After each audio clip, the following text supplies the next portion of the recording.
Hello, all viewers, and welcome back to another episode of Box to Box Podcast. My name is Harrison Hicks, and I'm joined here with Thomas McKeon and Max Bodger. How are you all doing? Hey, baby. It's so hot out. It is hot. It's hot in Chicago. Enough we just NPR. revealed Enough NPR. our location. Get down. We're going to have a ton of fans outside of coming to Chicago now. Yeah, just searching for us. Chicago, box to box. Chicagoans meet and hide greet. us, you know. Yeah. Send them in the wrong direction. Philippines to O'Hare is just going to be loaded up. All boxers. All right. Shall we podcast? Let's potty. I'll pod with you guys. Let's anytime. pod. Yeah, we just watched, to do a little recap, we normally just watch a bunch of highlights right before recording to make sure we're up to snuff. Yes. Top of mind. Yeah, let's talk first about Liverpool-Tottenham. Liverpool-Tottenham played over the weekend on Saturday and tied 1-1 with goals from Son and Luis Diaz off the deflection. So, for those of you who haven't been paying close attention, that puts Liverpool basically 3 points, or no, it does put them 3 points behind Man City. So now it has always been in Man City's hands, and now it definitely is in their hands for them to slip up if Liverpool want a chance of winning. Mm-hmm. So I guess, Tom, you said you watched that game. Yeah, I watched that. Give me your feedback. Feedback. Fill me in, brother. I think Tottenham is one of the more interesting teams out there to watch because they're not like good. You know, they're not that good of a team overall, except for Harry Kane and Heung-min Son. And now Kulusevski, I apologize. Everyone is texting me. Shame on you. Shame on you. Shame on me. But for the most part, their team is it's all right. But they come out either on top or drawing a lot of the top teams in the Premier League, which is hilarious.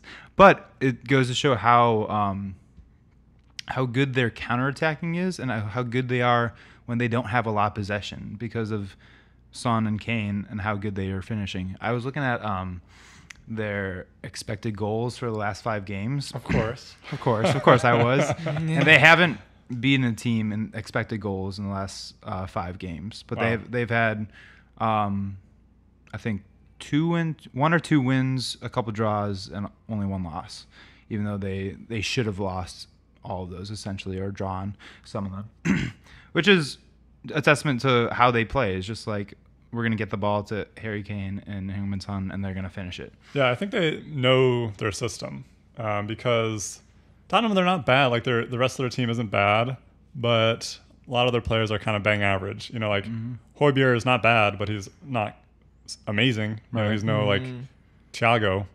He's not like, star midfield player.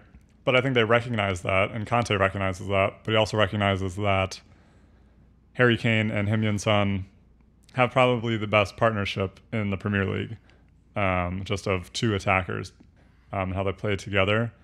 And so the fact that they are so good does mean that they can kind of ride on their shoulders and get some big results. I guess that game tomorrow, so I guess the viewers will know by now, but Tottenham-Arsenal tomorrow was basically Tottenham's not last chance, but, if they want top 4, they got to win tomorrow. Yeah. If Arsenal wins, they're in, right? Champions League guaranteed. Yeah. I think it also locks in Chelsea. Oh, really? I think they might be locked in. No, Chelsea need 2 more points, but I don't know if Tottenham loses. I don't know if Tottenham can get there. Yeah. Okay. Or maybe if they draw or something like that. Yeah, I'm not sure. But, yeah, I mean, Liverpool, that tie is like really unfortunate. I feel like City has it locked in now also because of the goal difference. Even if City slip up. City has +7. Yeah, +7. So I don't see City losing by but I also don't see them losing by like 3 or 4 to make like a difference. So Yeah. it's probably City's competition to lose. To Leeds. To Leeds. Speaking of Leeds, let's just go right into it. Segue. Other end of the Premier League table. That was nice, Harry. Nice segue. Right, we're slowly getting better at this, I think. Yeah, I think so.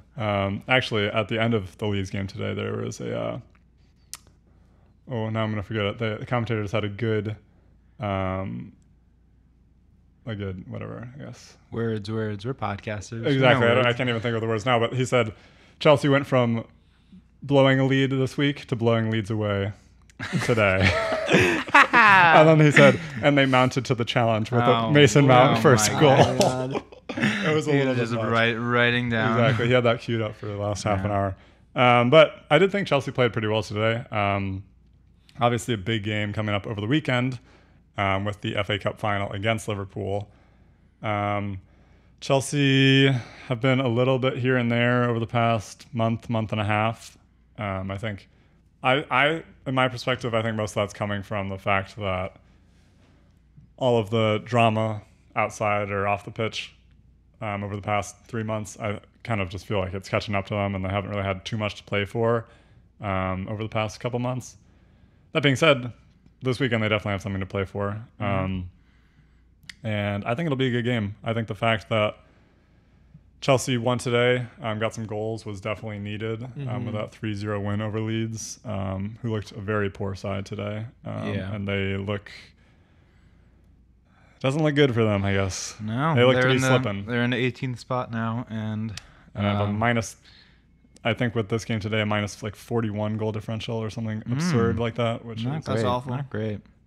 Oh my gosh. 2 games with a red card in a row. With that one, Luke Ayling over the weekend against Arsenal, and then Dan James today. Yeah, so flying in there. If I was Jesse Marsh and we were in a relegation fight, and I had 2 games back to back with a first half red card, I would be furious. Yeah, because that's just self-inflicted, and that happened at Everton a couple times too. Obviously, Everton, they're still right there in the relegation mix, but.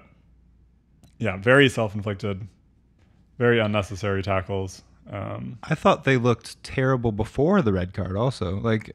Chelsea swamped them, yeah. Yeah, the first 30 minutes before the red card, I think they broke down our press once, and then when they did it, they immediately just turned back and just passed around their back. And the Leeds crowd booed them for that. They were very unhappy. I heard more Chelsea chants in the crowd than Leeds. Chelsea.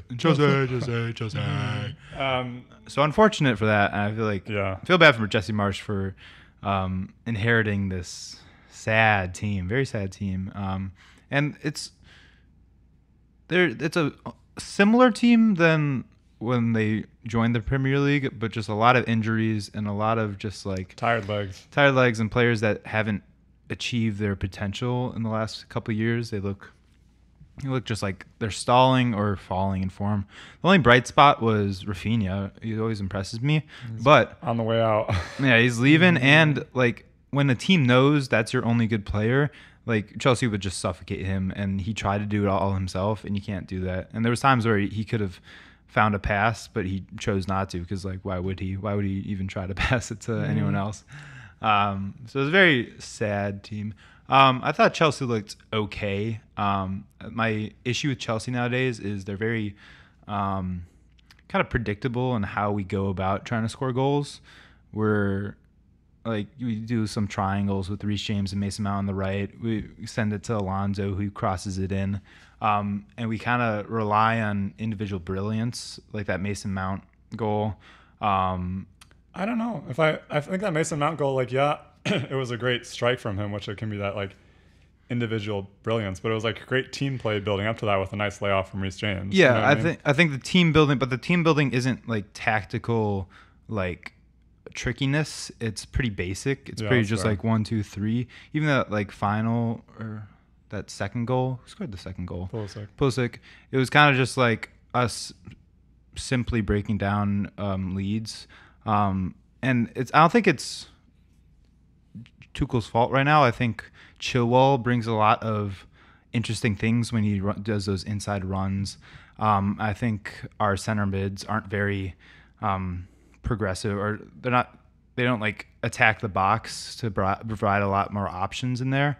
So I think that's something we can definitely improve when Chilwell comes back, and improve in the summer with getting maybe Conor Gallagher could be in the center mid spot and be a more attacking option, just to create more interesting attacking patterns that isn't just Reece James and Mason Mount trying to kind of through their very technical ability just like push their way in essentially. Yeah, I mean, that being said, I think Reece and, which I don't think you were saying, but I think Reece and Mason Mount played very well today. Yeah. And one thing that I liked to see, obviously Lukaku has had a pretty poor season overall. I got 2 goals or 3 goals over his past 2 games, which is good to at least have him on the score sheet. But one thing that I actually really enjoyed out of his performance and what I've seen over the past 2 games is him being like a decent teammate on the pitch. Yeah. Because like if you think about the first half of the season, every time he'd throw up his hands, be so furious when the ball didn't go his way.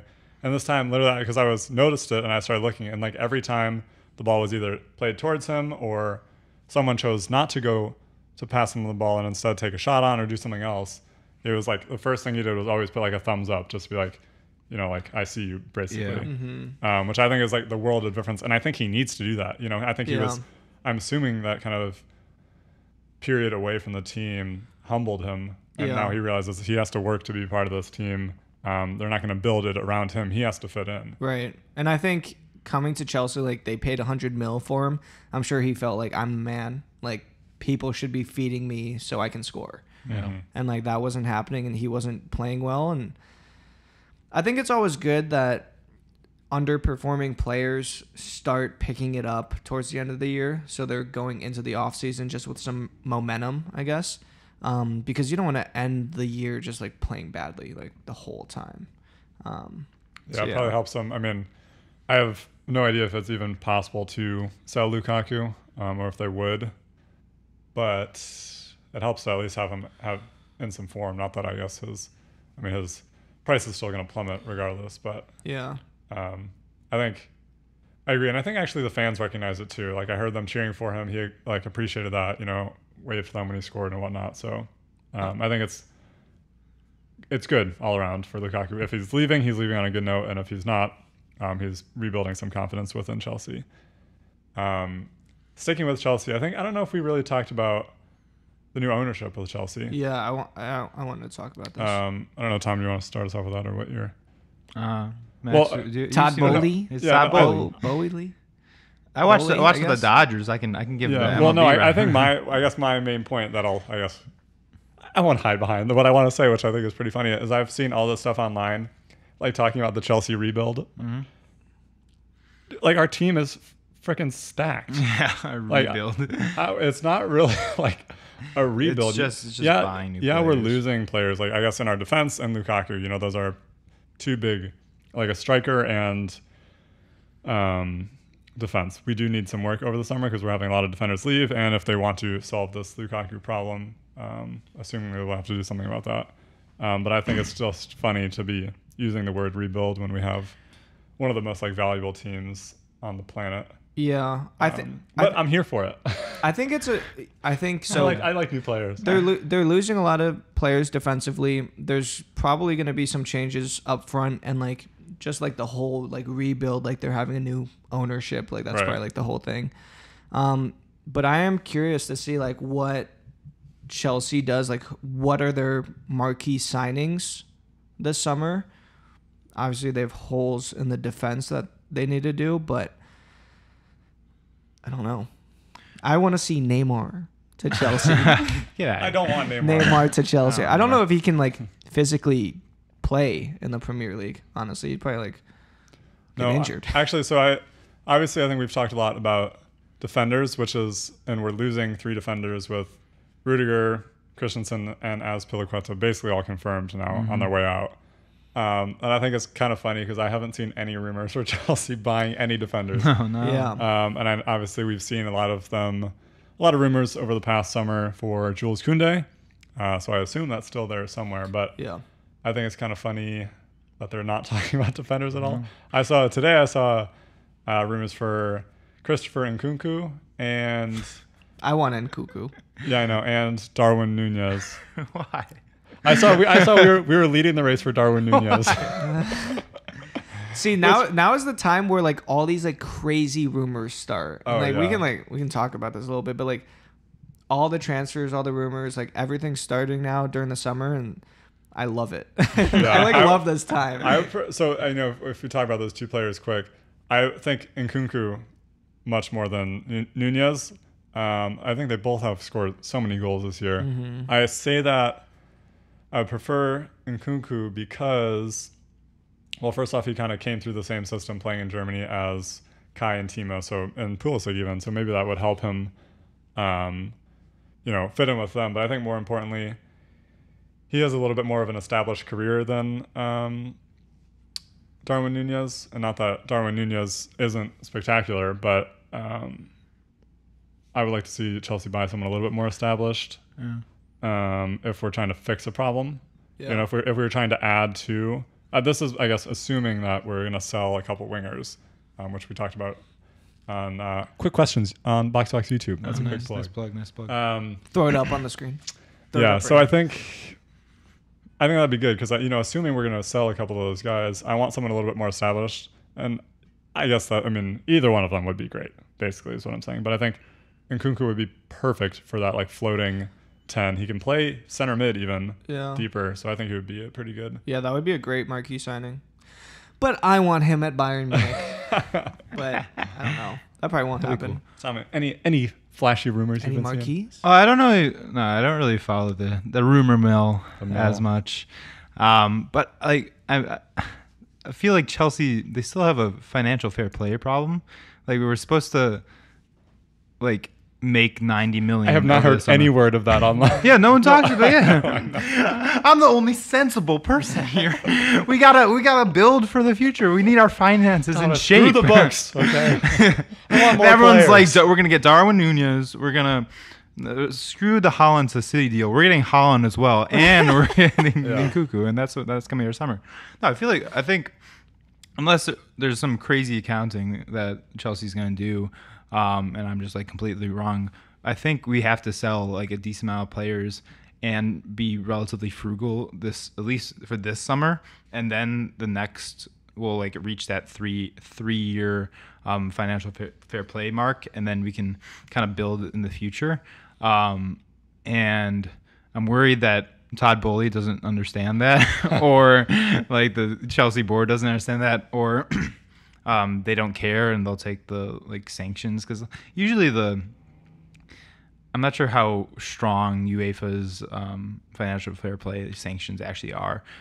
They have a couple of rules where they can get to the point where they can prevent them from actually playing in the Champions League, but that's down a couple levels. Wait a year. The specific player, the team. The team. If we break the rules by a shit ton. I was and Nkunku can't play this game. No, if he has to sit on the sideline. If it's players you buy that summer can't play, or a fine or stuff like that. Mm-hmm. So I'm curious to see if we actually fail to reach that point, and if we do, what UEFA would do about it. We'll pull some backdoor action. We'll see. But back to Todd Bohley, I think it's good. It's overall, that was who I was pulling for. For you non-American viewers, he owns the... Tom, our three viewers are our moms. I feel there's someone in Singapore bringing us into that. The top 200 soccer podcasts in Singapore. Thank you. I don't know. It's two people. I don't know any Singapore names, so I can't even say a generic name. Anyway, he owns the Dodgers, and the Dodgers are one of the best run organizations in the MLB. They are one of the richest, but also rich teams doesn't necessarily mean they are the best team. And Manchester United. Yes, we all know. Both. We were both ready. Yes, City are decent. Dodgers have essentially built a dynasty that they're going to be good for another 3 years, and it's built on a combination of analytics and scouting. So I like Bohley. He's willing to invest in the team as well. The Ricketts, the Cubs owners, we're also in the race, and they are known here in Chicago as very stingy, not willing to invest in the team, really just there for the profit, and then go out and try to buy a soccer team after saying that they're struggling, little assholes. So overall, I think it's good. Yeah, I think either way, over the next whether they buy people this summer or not, I think it's good also because it seems like they're backing Tuchel, which I think is good and hopefully excites him as well to see that he's part of this project, and we'll get backing. And I think potentially he will break the cycle too. Without Abramovich, we don't know how Bohley's going to be with firing managers and whatnot. Yeah, but Abramovich was the one who kind of was, if you're slipping, you're gone. We're hiring someone else. Like constant wins. We need that. That's interesting. I'm interested to see if Bohley kind of has a different strategy, which I assume he will, just because that hire and fire is a little bit of an anomaly. With that being said, so Tuchel could be there theoretically, for finish out I don't know how long his contract is, but for 5 years or something, which I would love to see. I would like to have, we see Liverpool and Man City. I think Jurgen Klopp has the longest tenure in the Premier League, and it's obviously working for them.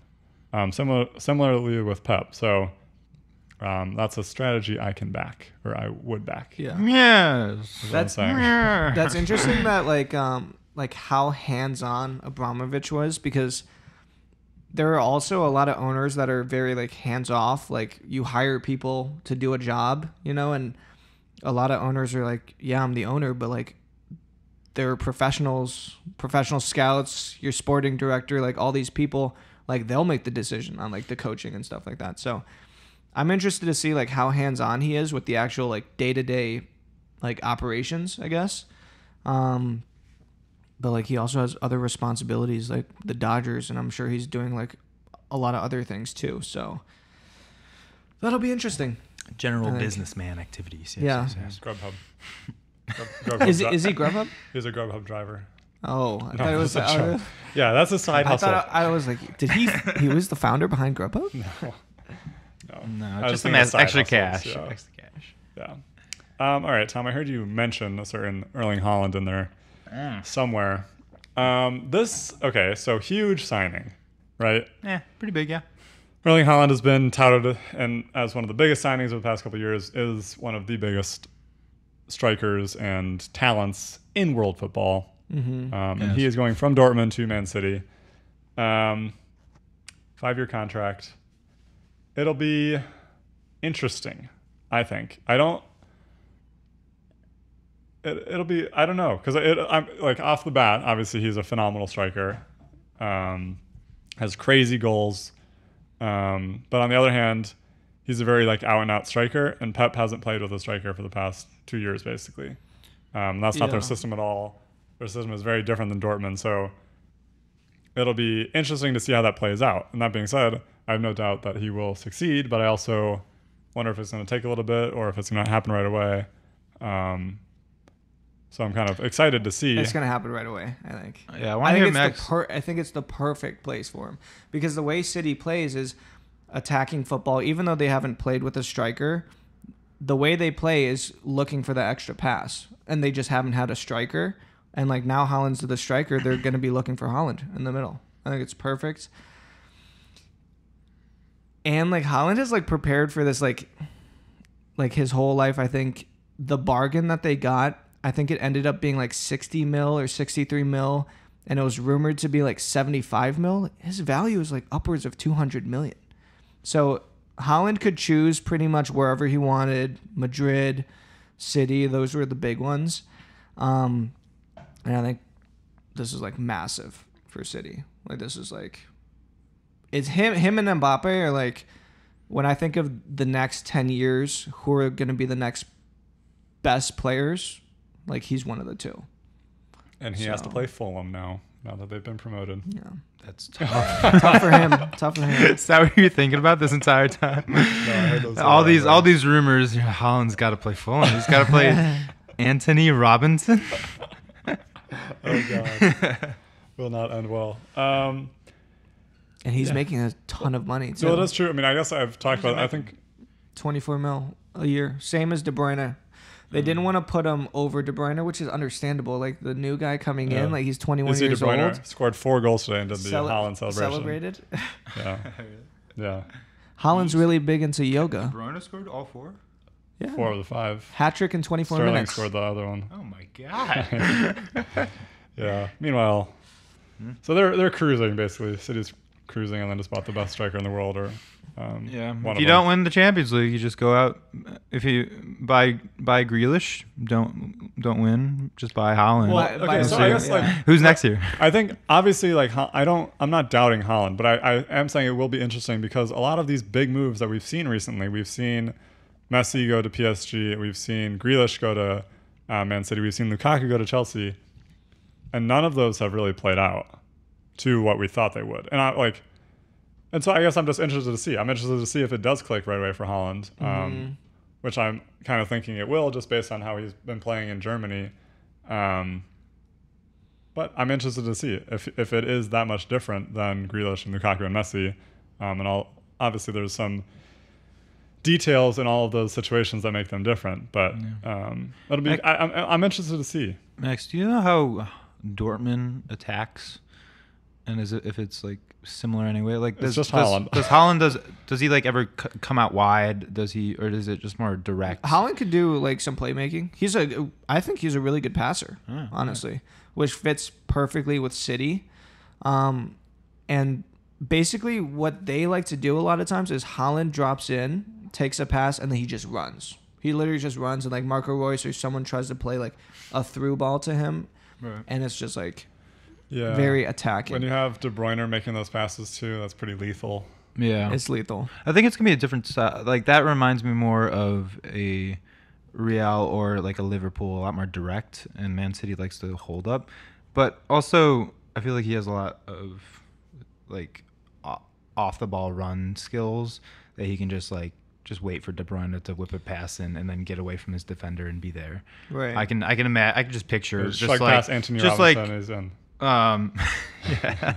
De Bruyne waiting on the edge of the box and then waiting for Haaland to just like make a move, and then the ball is like shot in and it's a header goal. I could see like hundreds of goals like that. Dude, I know. As a Chelsea fan, I'm not too excited, but He's at gonna the same score crazy. time, bring it on. well, the same day today, Bring it on. today, Dortmund signed Adeyemi right saw away, that, yeah. which is incredible signing for them too. Like, Dude, they just Dortmund are a get- machine. They literally just get these young players, like they're like the second stepping stone. Also from like Salzburg. Salzburg pumps out. Salzburg's like the feeder to Dortmund, and yeah. Dortmund's the feeder to all these like major clubs, basically. But Dude, I saw. he's so good too. Well, yeah, Dortmund. Like, think about those past couple of years of the players they've fed into these big teams with Dembele, Pulisic, Haaland, Jadon Sancho, Aubameyang. Like, Kagawa, Gundogan. Mkhitaryan, Gundogan. it's unbelievable. Yeah. It's crazy. Götze, Rudiger. Hummels. Like, Bye-bye. oh yeah, Rudiger confirmed in Madrid now, official. Yeah. Big. A lot of big stuff. That's all right. We'll get by. Big. Yeah. So Haaland, he's gonna be there. Hmm. But I mean, I'm kind of excited. It'll be fun to watch him play more consistently. Yeah. Just like as a Chelsea fan, yeah, a little daunting. But as just like a football fan in general, I'm kind of excited to see him play. I'm excited to see Yeah. what he can do at Man City. I'm excited to see if they get any farther in the Champions League or if there's another choke. And if there is, I think some serious questions need to be asked. No. Who's their next signing? That's the question. Yeah, that's the They serious go. we They need to have to get go more. Mbappe. They have to go Yeah, Mbappe. Yeah. No, but I do think that if they don't win it with him, that's like, so Pep will have some serious questions to answer. Because that's kind of absurd. Because Pep has managed only 3 teams: Barcelona, Bayern, and City. Yeah. Right, and he won it with Barcelona, which is arguably like the best team of all time, and like he didn't do it with Bayern, and he might not do it with City if they don't do it next year. Like, he might get fired. He might get fired. Like, Yeah, he would have like to quit before how he much gets fired. money can you like spend, and like it's difficult. Yeah, man. It's difficult, but Yeah, it'll Yeah. be interesting. Okay, well, I have some other transfer rumors I've been seeing Let's do it. on the internet. On the mill? On the On the mill. mill, 'cause, in Tommy, you there don't and listen. around. I don't We'll listen. throw This these is out. a very surprising we'll thing. throw these out to you. Yeah, Tom, breaking news. As From of like the a week past, ago. like 4 months. Did you hear Lewandowski's a fire? Live up to the fire this year. No, actually. No. Okay, well, the first one that I will talk The about. Fire are like the worst team in the. They're not like the worst, Their but goalkeeper's pretty good, apparently. Really? Like, actually, like he's like 18 or 19. Cool. And he's like very Did you good. know Sam Kerr, who plays on Chelsea, was from the Chicago Red Stars? I didn't know. That's cool. That is cool. Huh. Yeah. Look at us. Huh. Is she Okay. American? I don't know. Before that she played in Australia. Maybe she's Australian. I don't know where she's from actually, but she's kind of a beast. Okay, well, this is what I've been seeing. Back to it. Yes, hit me, guys. I'll start off with, no, this is actually, you've probably seen this one. I think Yeah. I texted you about it.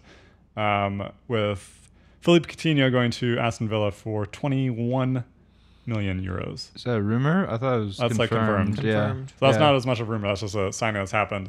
This is one I thoroughly disagreed with Harry. I know, and that's why I'm bringing it up first, because Yeah. I am saying, yes, I was right. It's a And I bargain. think it's a good signing. For Villa, that's huge. They sell Grealish for 100 mil and get Mhm. not an exact replica, but like a very similar player of a very similar skill level for a fifth of the price. Yeah. That's pretty good business. Yeah. I agree. So One sec. this is when you say I was right.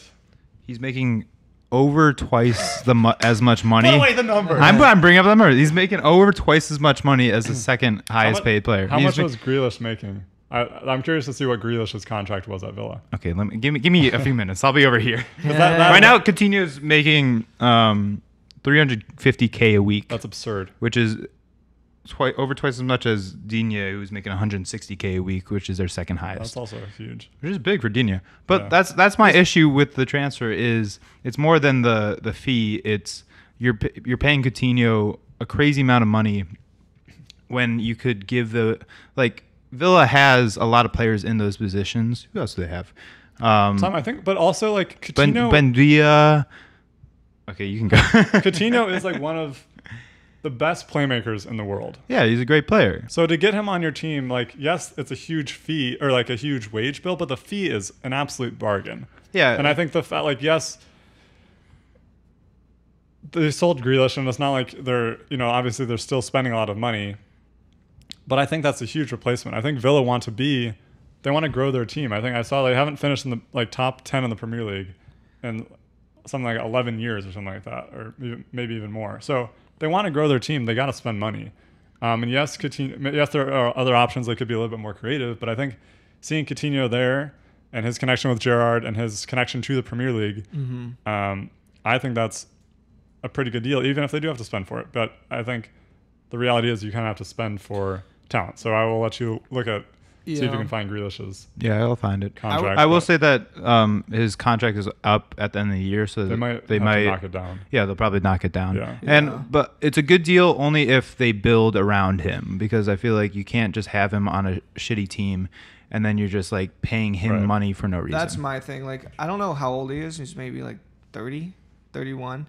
But obviously he makes the team better. But him being on the team, like, what places, how much further up on the table are they going to get? Yeah. He's Because 20, he's he's on the 29. team. Well, honestly, I don't know. And I think but they want to just get European football, which is, I guess now you got 4 for Champions League, 2 for Europa. Mm-hmm. So there's a lot of places, and 1 for the Conference League. So there's a lot of places that you could fall and get European football. So I think they see Coutinho as a player who should be playing in Europe. So that's like 1 down, basically. And I think, yes, we don't know how much higher they can get with Coutinho, but they have to have like aspirations. They have to work towards something. And so the work would be to work towards European football and get up there. And so they got to start somewhere. And so, yes, it doesn't work with only 1 player, but again, you got to start somewhere. And I think there's so many of those players like in the middle with like Villa, Wolves, Southampton, Brighton, Crystal Palace, like all these teams that are just kind of like there. Yeah. And so if Villa want to get out of that cycle, they got to spend some money. And Coutinho's a pretty good start, I think. I guess, they want to set themselves apart from the pack. They want to grow their team, obviously. Yeah. I think the transfer is great. Like, transfer fee at least. I mean, it's bad for Barcelona, but they also get him off their books, like, officially. Yeah. Which is big for And them. they have Dembele now, who's apparently playing well. Yeah, but he might leave too. He might leave too. And the thing about Dembele is, like, I don't know the stats on this, but he is, like, leading in, like, assists, even though he's, like, missed 17 games for them. And the assist is great, but, like, at the end of the day, they need someone else. I want, like, a consistent player that's not hurt for 17 games, even though he is assisting and he's contributing to the team when he's on the field. Yeah. If he's not on the field, he's obviously not going to be able to contribute. So it really doesn't matter how good you are if you're not playing, in my opinion. And he's hurt all the time. So, yeah, but Aubameyang wants Dembele to stay. I'm interested to see what Dembele wants, honestly, because I have no idea. I haven't seen anything that he said or whatnot. But obviously, he had PSG maybe seemingly a big fallout with Barcelona in general that Xavi is somewhat restored. So I'm interested to see if they do re-sign him. I think that's an interesting question because Aubameyang probably wants him to stay because he fits how they're playing right now. Like Aubameyang is scoring some, like, Dembele runs down the wing and whips and crosses versus old Barcelona. Those wingers would play more inverted with the now really old Alba wing backs just like flying up the sides. So it's interesting to see if they'll replace the fullbacks for more quick players to go back to more classic Barcelona side, or keep Dembele, keep the players they have, keep like Pedri and Frankie de Jong as those attackers, as the two players that get forward, and the five.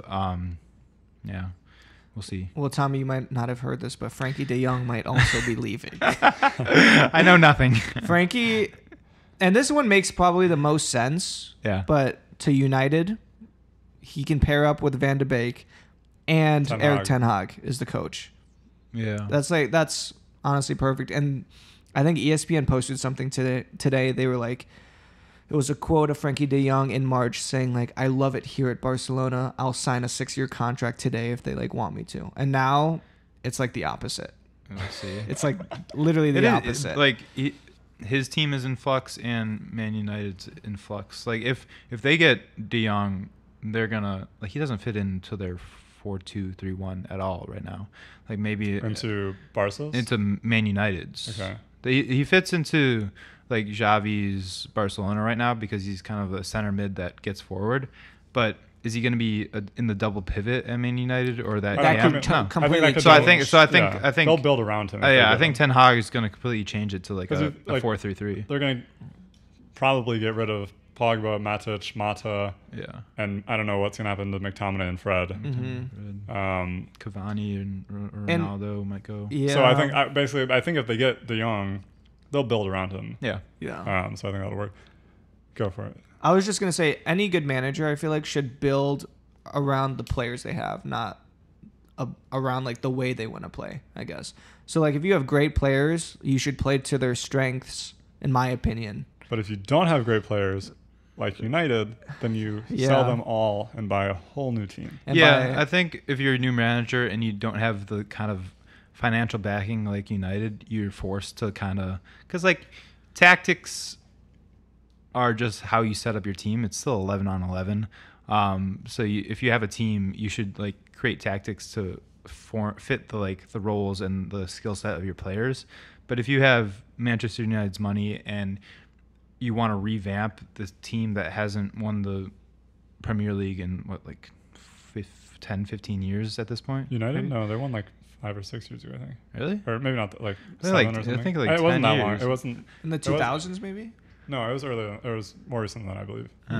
But like they haven't been good and like. Should I look at that? Check that. Fact check. They haven't been good in forever. I think this is a time where a coach like Ten Hag, who is known for his tactical ingenuity at Ajax, can have that power to do that. Yeah, 2012, 2013. We think about, so I guess it's about 10 years, I mean, you think about Tuchel coming in halfway through the season. He's forced to not buy players and forced to like make do with what he has. Mm-hmm. And he won the Champions League, which is I think why that kind of shot him to the top as like one of the best managers in the world. Tell me tactics. So I think if Ten Hag basically doesn't have to do that. He can with the way United's been going, with how they're talking in the media, how they're talking seemingly behind, or in the United office, he kind of has he can do whatever he wants, basically. Mm-hmm. That's kind of his. They're willing to sell a bunch of players with what Ragnick has seen, with their results. Yeah. I think he's kind of has a clean sweep. Yeah. So that'll be interesting. I think that's where a lot of money will be spent over the summer. I want to speak to you about Bayern because I've seen some crazy stuff. Dude, I'm so happy. I don't normally see Bayern involved in like all these rumors, but I've seen over like the past 2 days, I've seen Sadio Mane, Mazraoui, Stefan Leimer, Conrad Leimer? Yeah, Conrad Leimer. Gravenberch, and Paul Pogba. I haven't heard the Pogba one. I think the Pogba one's like. I saw that. I was like, what the hell? Mazraoui is confirmed. That was confirmed. Today, yeah. Which is he a right back? Yeah, which is perfect because I don't have a right back. We haven't had a right back since like Philip Lahm, honestly. Like Pavard has said time and time again he wants to play center back.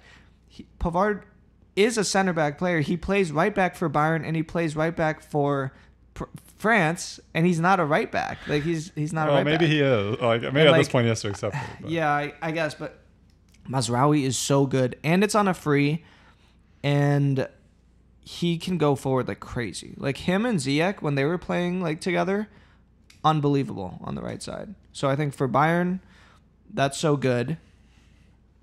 Do you guys disagree? No, I'm messing with a pen. Oh, and then and Gravenberch I think is almost confirmed. They've been agreed, according to Fabrizio, they've been agreed on personal terms since March, but it's just like the fee. I think Bayern wants to spend like 25 mil, and Ajax wants like 35 mil.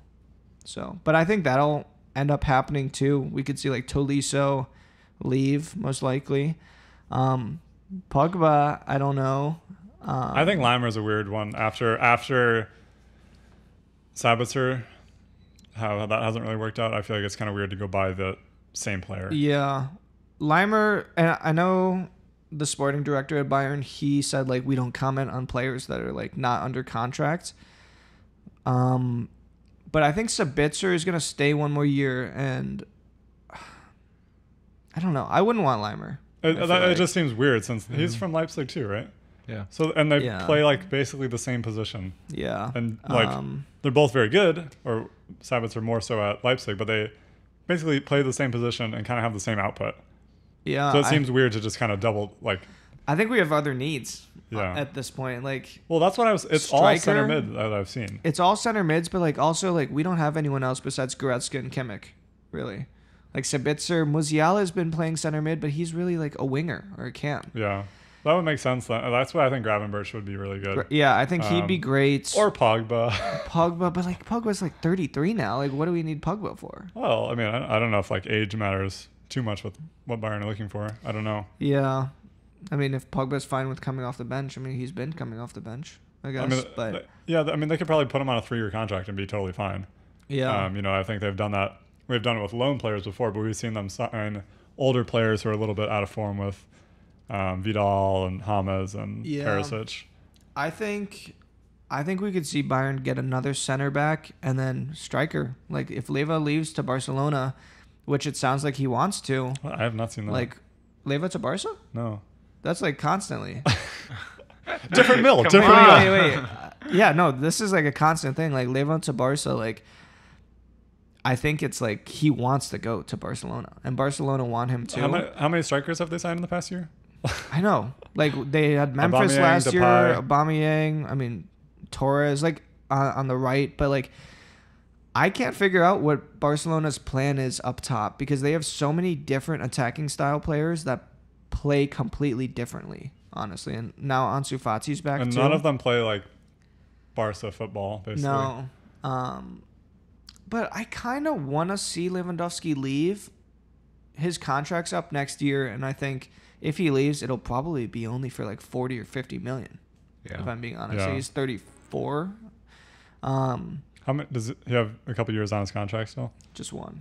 Yeah. So like they would sell him. They would have to sell him now. Maybe like 30 million, 40 million. But Bayern doesn't want to do that because there's no one that they can sign and like as a pure striker. I mean, Sadio Mane was like the interesting one, and because like Liverpool's focus right now is like on Mohamed Salah. Like, how are we gonna sign like Mohamed Salah? But Mane's contract's up too, and no one's talking about it. And Mane's Are they both agent, up this summer? I think they're both up this summer. Oh my gosh. And check that, Tommy. But check that. But Mane's agent met with like Bayern's sporting director like a couple weeks ago. So that would be an interesting one, just because Gnabry. Mane would fit better than Salah because he can play down the middle. I think Salah should go to Madrid. Yeah. I've been saying this. Like, Madrid has no one on the right. Mbappe. Like Valverde. Yeah, but yeah, Mbappe was in Madrid again. I saw. Well, yeah. I mean, he's something. been. He's kind of their right mid to be. Seemingly. Yeah, but I never see Him play on the Mbappe right. play on the right. It's only Yeah, well, he can't. I mean, I guess Striker since they have. Vinny on the left, and Right. then Valverde plays on the right. But when And they have when Benzema he up top, plays, so they would put. It would make sense for him to go on the right On the position. right, yeah, and which he can do. And then Yeah. as Benzema gets a little older and stops playing consistently, he would just he'll slide in. slide over. Yeah, Yeah, that's a big one. And then Gabriel Jesus to Arsenal. I like that a lot. That's a big one that I've been thinking about. Because he has to leave. Like, I want Bayern to look into Gabriel Jesus. That would be an interesting one. And they looked at him for a long time to be like the backup to Lewandowski. And then we got Choupo-Moting. The Arsenal is linked with like every striker, every summer. Yeah, because Lacazette isn't that bad though. He just doesn't score goals. He kind of like He's creates hurt a lot too. Yeah, that's true. I feel like they need like Gabby Jesus would be to cap good. off that team. Nketiah? Yeah, Nketiah's that's pretty interesting good. because he's out of contract. Oh, he is? Nketiah is? Yeah, Mane and Salah have 1 year left after this year, Mm. but they're So probably they could they're leave on talking because like Yeah. why haven't they had their contract yet? Like getting to the 1 year mark is like a sign that you might not get re-signed. You know, like or get the deal you want. Yeah. Well, because there's so much pressure then from outside teams, and then it's just like it gets like messy during the year too. Mhm. It's like, Yeah. am I gonna Well, be did here? you Am I not see gonna be here? Declan Rice just got offered an 8-year contract, $200K a week, which is absurd. From For oh my reference, gosh. Mason Mount makes $60K a week. yeah, He makes $60K a week. That's like his rookie contract. Yeah. Oh my gosh. But like $200K for like a 22 or 23-year-old, however old Declan Rice is. crazy. 8 years, that's absurd. That's insane. I mean, that's like Mr. West Ham. Like if he accepts it, you know. That's crazy, but it's also like 8-year contract.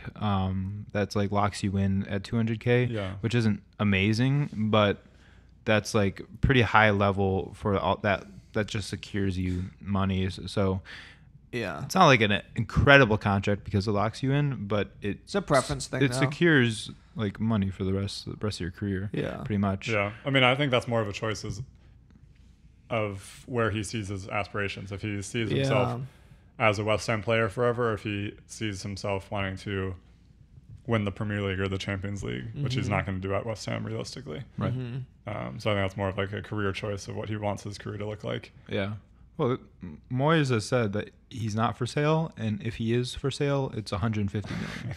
So like, that's a statement that Yeah, they English want him. tax. No, I mean, I also think that's just like a tactic to say like, Yeah, piss off. basically Yeah. piss off. Like he's our player. Like he's not leaving, and Yeah. we're gonna try to lock him down if we can.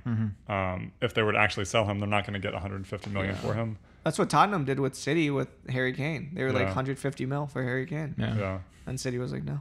So he was like, maybe. Yeah, they were. City was like, oh, maybe, actually. Oh, kind of decent price.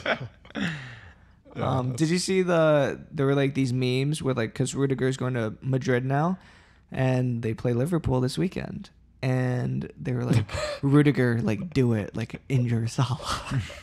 My They were God. like, do it again, do it for Polo Madrid. Ramos. Yeah.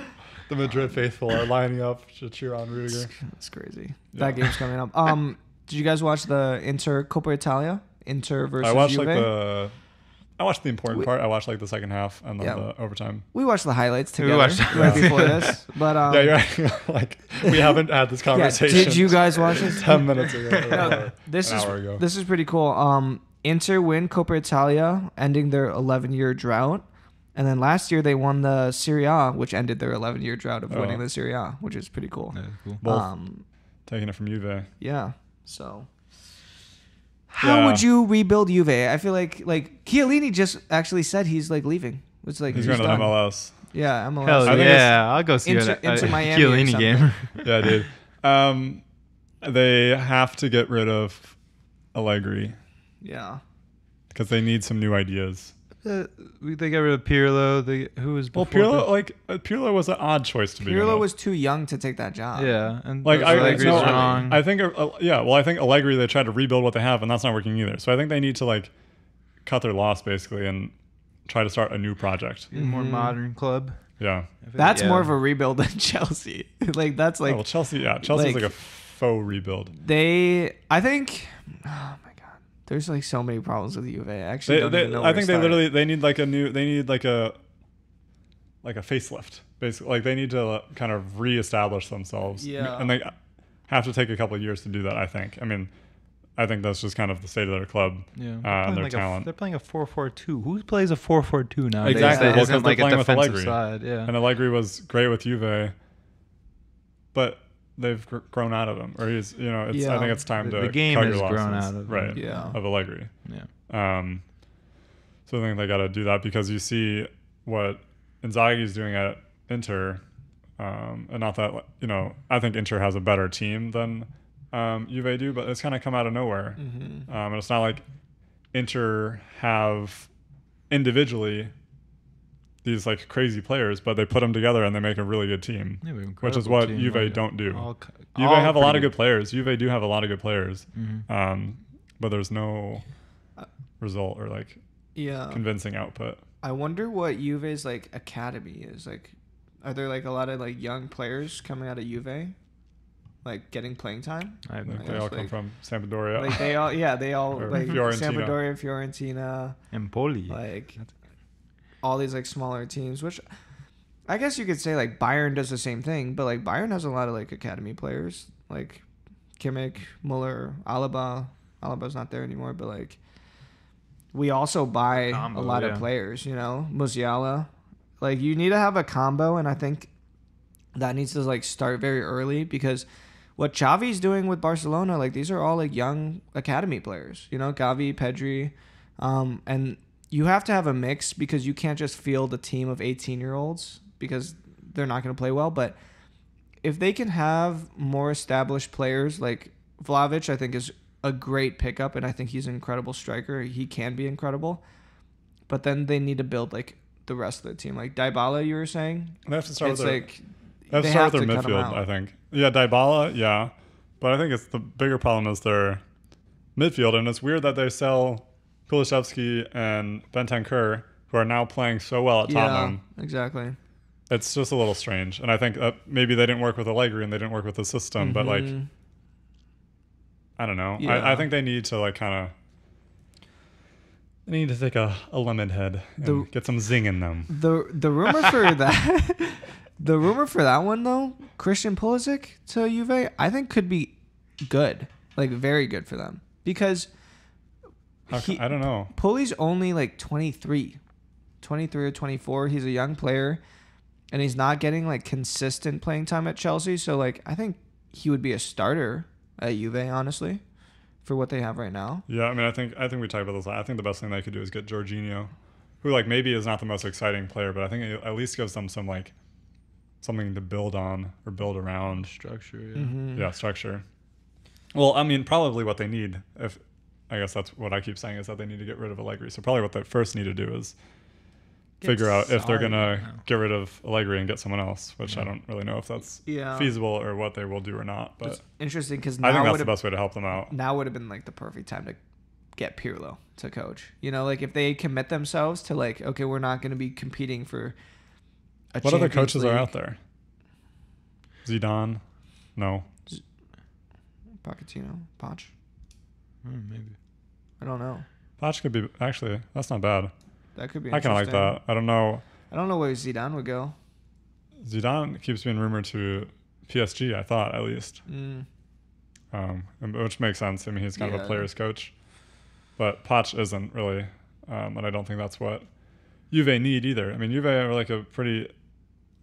I feel like they're traditional. They have club. tactics. Yeah, yeah. No, Juve is like the biggest thing about Juve is like they've always been known for like their defense tactics, and I feel like that's like Italians just in general. Like that's how Italy plays. The defense is very Italian, But De Ligt might not leave too. Poch can be good at that too, though. I mean, you think about like yes, he plays known for his wingbacks, but that's kind of a reinvented defense. You know, that's kind of could be the reinvented Juve. And Juve need to be okay. Like, you can't be like, okay, we'll try this out. Like, they need to be fully committed to trying new things. Like, fully committed to like a rebuild. You know, because it might only take a year. Like Barcelona is like, from where they started this year to where they're at now, it's much more promising. Like, it's much more promising. They're going into next year with so much more confidence, and I'm sure they feel like they can compete again for La Liga. And it only took